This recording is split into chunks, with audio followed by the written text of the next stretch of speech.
So good morning. So today class we can discussing about the three type of important machines. The first one is a saper machine, second one is a planer, third one is a grinding.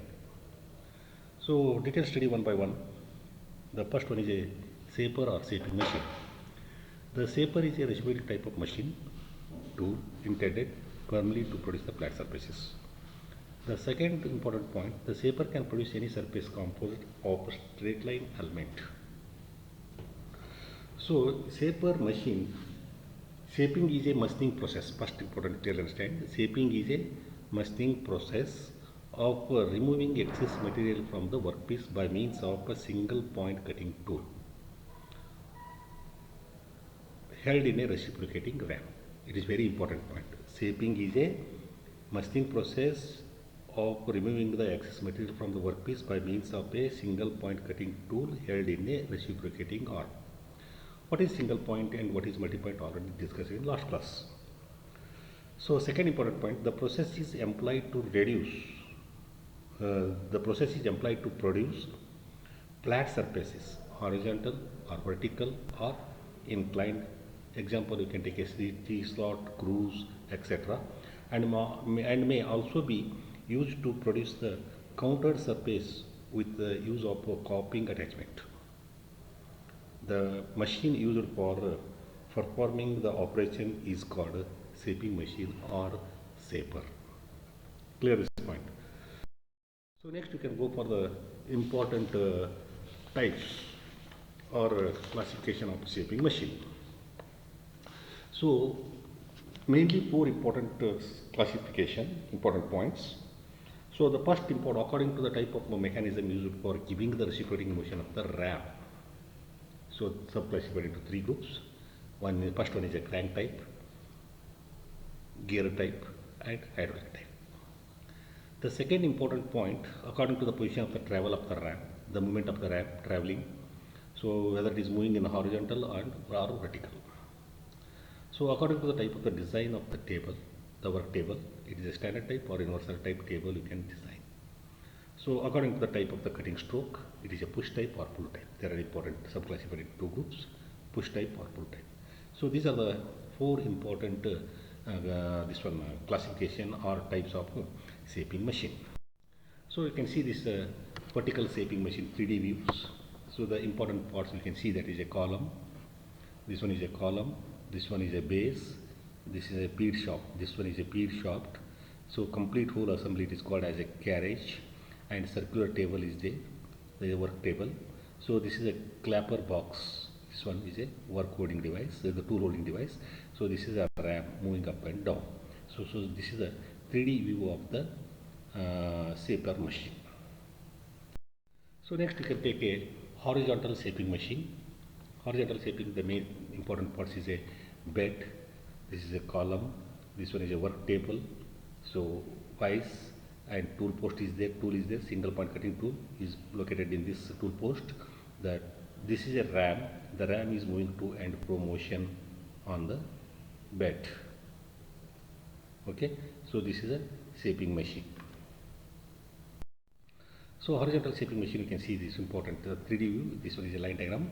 So this is a base, elevating screw, cross rail, feed disc, and full mechanism, vertical guideways, column, and driving pulley. These are the important parts. And this is a work table and table supporting. This one is a table support. So this is single point cutting tool, clapper box, apron, vertical slide, and a drawn feed handle. And under is a tool head. This is a swivel or lathe and stroke position adjustment hand wheel. This one stroke adjustment, stroke position adjustment hand wheel. This one is a ram locking device. This one is a ram moving to and fro motion. Okay, so this is the important parts of the horizontal machine. So detail study one by one. What is the main function of the bed? So the bed it is made up of a cast iron bed.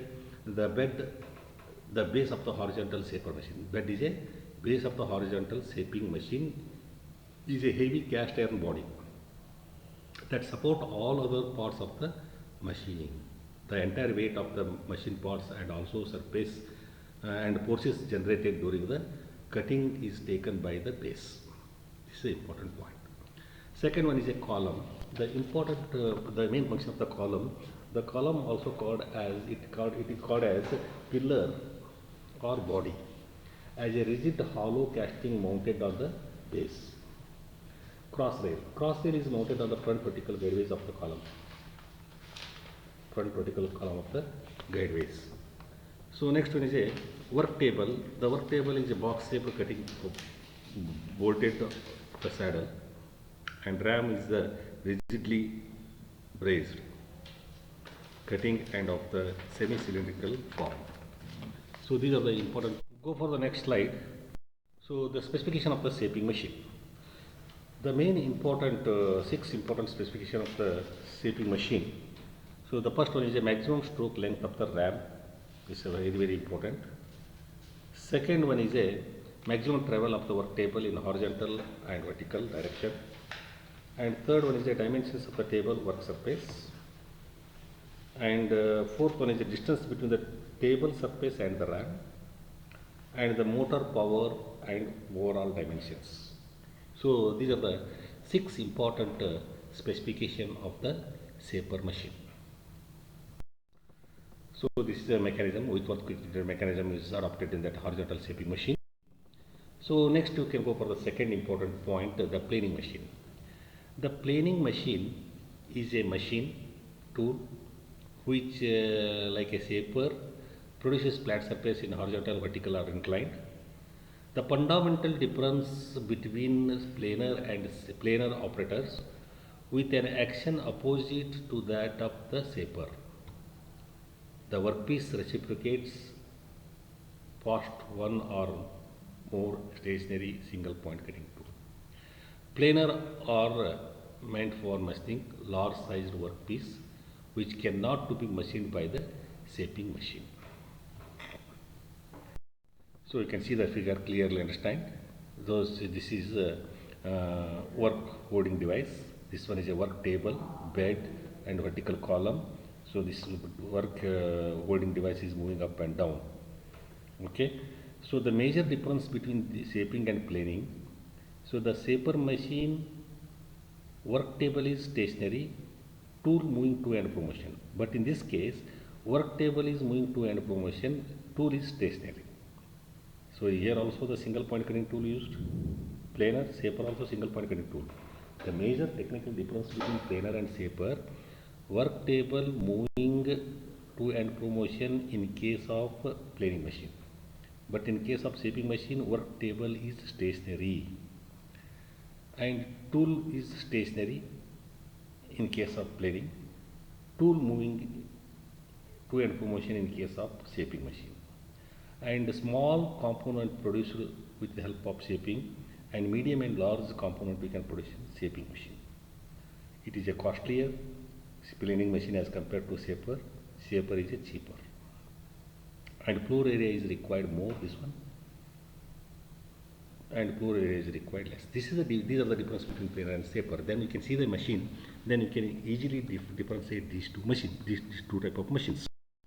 So another type of planer machine you can see. So next is another type, different type of 3D view. So this is line diagram for this one. This is a work table, this is a work holding device, this is a vertical column, this one is elevating screw moving with help of this elevating screw up and down. So the work table is moving to and fro motion, V-ways with help of V-ways, and bed, rack and cross beam is there, vertical tool head, this one, cross rail moving, elevating screw, column, housing, cross feed screw, down feed rod and side tool head. So these are the important parts of the planing. Next you can go for the classification of planers. Planers are generally divided into 5 types according to their constructions. So the first one is a double housing planer, open slide planer, universal planer, edge type or plate type planer, divide table planer and pit type planer. So these are the different types of And double housing planer. So specification of the planer. Distance between the vertical column, specification of the planer machine. Distance from the work table to the cross rail, and the length of table travel, length of the width of the bed, and table surface speed, and drive motor capacity. These are the very important for the specification of the planing machine. So difference between these two, that is a shaper and planer. Shaper is a light duty machines, but it is a heavy duty machines. Employed for machining a small size workpiece, employed to machining a medium and large size workpiece. This is a major difference. Second difference, in a shaper the workpiece is held stationary. It is very important. In a shaper, the workpiece is held stationary while the cutting tool reciprocates across the workpiece. Sorry. In a planer, the tool remains stationary while the workpiece reciprocates under the tool. And third difference, the shaper uses one cutting tool at a time, whereas planer is designed to use up to 4 tools either separately or simultaneously for machining a number of surfaces at a time. This reduces the reduce the or machining time. And fourth difference, occupies less floor area, machine size is small as compared to planer, occupies more space area, and it is a cheaper and it is costlier. Planer machine it is costlier, and the shaper machine it is a cheaper as compared to planing machine. So this is a major difference between the planer and. Go for the next third one, important machines. So it is a grinding machine. Under name it is called as a abrasive machine. The grinding is a surface finishing operation. It is not a heavy bulk amount of material removed from the workpiece. It is a very small, minute material removed from the workpiece in the form of dust particles, fine dust particles. So nearly about thickness 0.25 to 0.5 mm. So the grinding surface finishing operations where thin layer of the metal is removed from the workpiece in the form of dust, fine dust particles. Thickness is 0.25 to 0.5 mm. Grinding can be defined as a material removal process by the abrasive action between the rotating abrasive wheel and the workpiece. And third important point, grinding machine is a power operated machine tool where the workpiece is fed against the constantly rotating abrasive wheel, which is also called as a grinding wheel, so that thin layer of material is removed from the workpiece. So grinding wheel, it is made up of abrasive particles. First point. Grinding wheel, it is a multi-point cutting tool. Why it is multi-point cutting tool? Abrasive particles, it acts as a cutting edge, individual particles. That's why it is called as a multi-point cutting tool. Complete wheel, it acts as a cutting edge. Grinding wheel, it acts as a all the abrasive particles. It is made up of abrasive particle. So it is made up of a abrasive particle, the grinding wheel. So the complete wheel, it is called as a cutting edge to remove the very small amount of material from the workpiece. That's why it is called as a multi-point cutting tool. So the principle of the grinding, we can see this figure clearly understand. So this is a work table. The work table of the work table is there. So top of the work table you can put a workpiece and grinding wheel. Grinding wheel is mounted on the spindle. Once the motor will start, the spindle is rotating. Once the spindle is rotating, the grinding wheel is also rotating because of grinding wheel is mounted on the spindle. The very small layer of the material removed from the workpiece, that is a 0.25 to 0.5 mm. The workpiece is fed against the constantly rotating the abrasive wheel, so that the thin layer of material is removed from the workpiece. So this is the principle of the grinding wheel. So introduction of the grinding process. It is only the economical method for cutting the hard material like hardened steel. It produces very smooth surface suitable for the bearing surfaces. And third point important, the surface pressure is minimum in a grinding. It is suitable for the light work which will spring away from the cutting tool in the other mechanism process, machining process. So you can see this figure clearly understand. So this is the abrasive particles. So bonded material you can use that. Abrasive grains, these are the abrasive grains. This is cutting edges, and bonding materials you can use and compact on that wheel. So you can see this figure clearly understand. So this is the workpiece. Okay. So you can go for the different types of grinding machines or grinding wheels. Grinding machines are classified based on the construction and type of the surface produces. The first important point is bench grinding machine. So in that surface grinding, cylindrical grinding and centerless grinding machine. And fifth one is the internal grinding machine and special purpose grinding machine. These are the six very important grinding machines used in industries. So detailed study one by one. So you can see this is a horizontal surface grinding machine. The main important parts of this one is a bed, cross, saddle, work table, workpiece, grinding wheel and wheel guard and wheel head. This one is a wheel head column, moving up and down. Very small amount of material removed from the workpiece. This is a simple mechanism. It is a mechanism. And plain cylindrical machine, just like a lathe machine, headstock and tailstock. In between the workpiece is there. This is the work. One end will be supported to the headstock, other end will be supported to the tailstock. It is a rotating. And this is a grinding wheel surrounding up this workpiece. So the very small amount of material removed from the workpiece upper table. So next you can take centerless grinding machine. You can see there is no center. There are two important wheels. One is a grinding wheel and one is a regulating wheel. So these two wheels are in a straight line, but it is a workpiece. It is not in a straight line. So in between these two wheels, regulating wheel as well as grinding wheel, the workpiece is there. The workpiece is mounted on the work rest. The work rest is mounted on the bed. Bed is mounted on the base. Okay. So this is important parts of the centerless grinding machine. Specification of cylindrical grinding machine. So the cylindrical grinding machine is specified one or more of the following criterion. So the first important point is the maximum diameter and length of the workpiece that can be ground. Second one is the dimensions of the grinding wheel and regulating wheel, spindle speed of the grinding wheel, spindle bore taper, motor power, maximum distance from the table surface to the spindle center line, and maximum table traverse. These are the important specification of the cylindrical grinding machine. Okay.